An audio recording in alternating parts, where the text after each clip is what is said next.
qo'lida osh bo'lar satang bolaning, yuragi tosh bo'lar satang bolaning.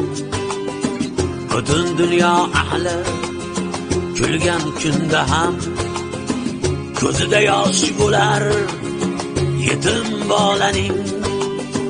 Qo'lida osh bo'lar satang bolaning, yuragi tosh bo'lar satang bolaning.